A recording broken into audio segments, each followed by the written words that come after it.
Hello everyone and welcome to the Urban Book Corner. Thank you so much for tuning in today.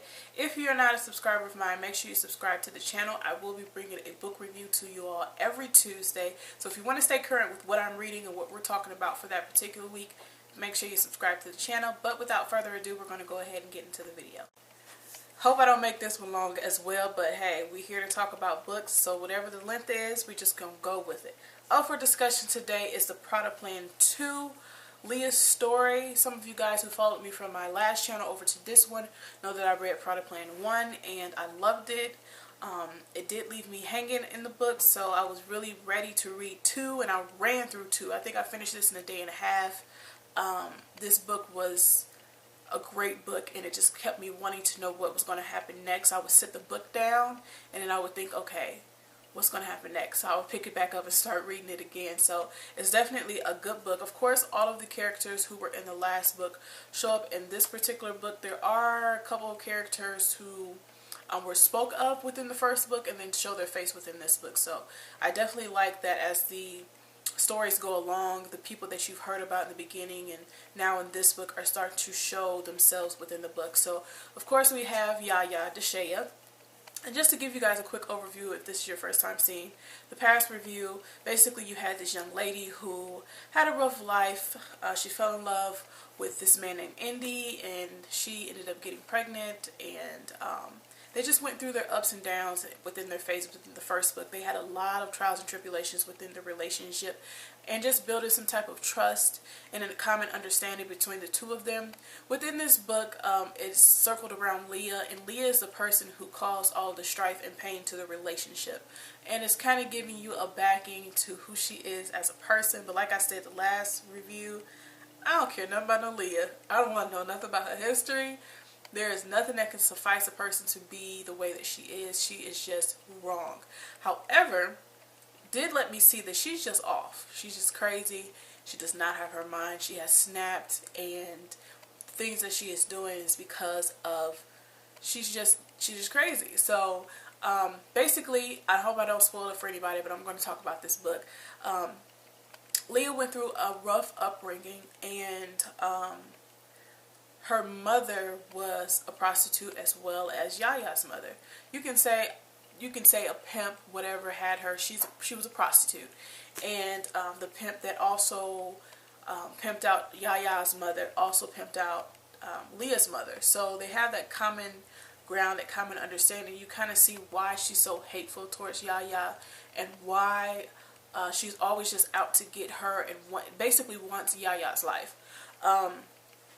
But Leah's story is a sad story for a child to go through, but I feel like it just doesn't suffice why she acts the way she acts. I mean, I know she's crazy, but it's like, come on now.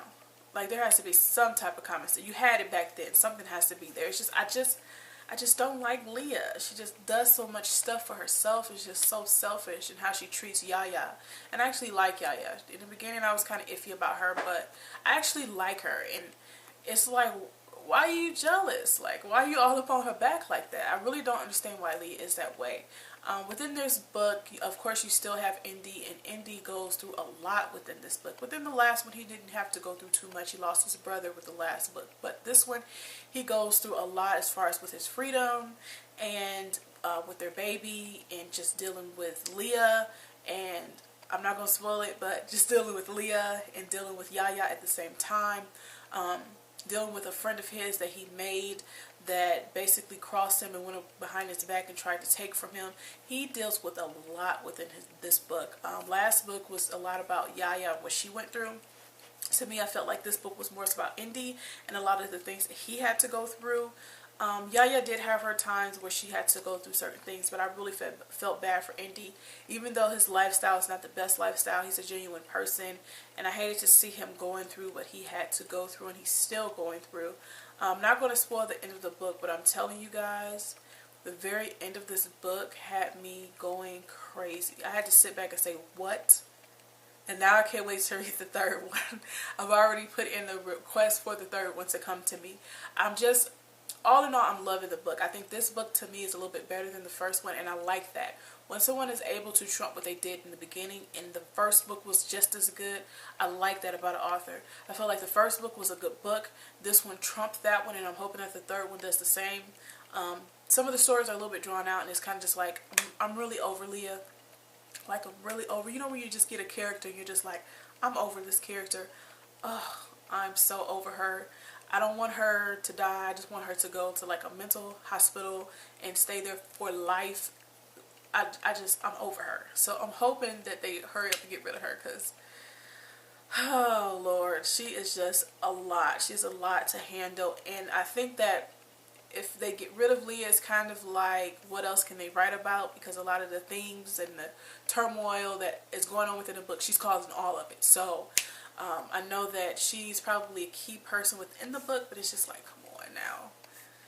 Be done with Leah already. She's just a little bit too much, and she's just, it's like she gets away with everything. It's so irritating. So definitely do love the book. I do recommend it to you guys. It's a great re-up to the first one.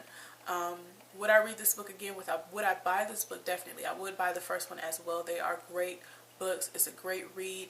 Definitely looking forward to reading the third one to kind of see where the story goes. Of course, this one leaves you hanging as well. It's like, geez, can you give me some type of something that's closed off? Not everything being a cliffhanger, but I like that because it makes you engaged. It makes you want to read more. It makes you want that next book. So I like that. All in all, I give this book a 5. This was a phenomenal book. Like I said, I ran through this book like that. A day and a half. I was finished. I probably could have finished it in a day, but you know, you got to work for 8 hours, you know, so I couldn't finish it within a day. But definitely a great book. I do recommend it to you all. If you have read it, please give me your comments down below. I'd love to hear from you guys as far as what you're feeling about the book. Just please do not be shy to comment. I don't know what's going on with y'all this time around, but make sure y'all comment. Let me know how y'all feeling about the book. I love to go back and forth with y'all just to see how y'all feeling, if y'all feel the same way as I do. So up for next week, this book was actually referred to me by one of my subscribers, so thank you so much. I don't remember your name, but thank you. It's by Keisha Irwin, and she's actually a best-selling author. I've never heard of her, but I'm very intrigued by her book. The name of the book is Material Girl, and I've already started reading it. It is a great book so far. So maybe we're looking at a very good review for next week for this particular book. If you want to read along with me, you can definitely pick this book up. I have links down below like always as far as if you want to purchase the book or anything like that. But I'm a library girl, so you already know. Material Girl, we'll be reviewing this for next week, so definitely make sure that you guys stay tuned for that. And if you want to read along with me so that you'll have more to say about it, make sure that you do that with me as well. All of my contact information that you can get a hold of me will be down below too. If you want to follow me on Twitter or Instagram or something like that, definitely do so. But I'm going to go ahead and get off here. But before I do that, make sure you thumbs up the video if you have not thumbs up. If you have not commented yet, go ahead and comment. And if you have not subscribed, make sure you subscribe to the channel. Until next time, guys, I will see you in the next video next Tuesday. Bye.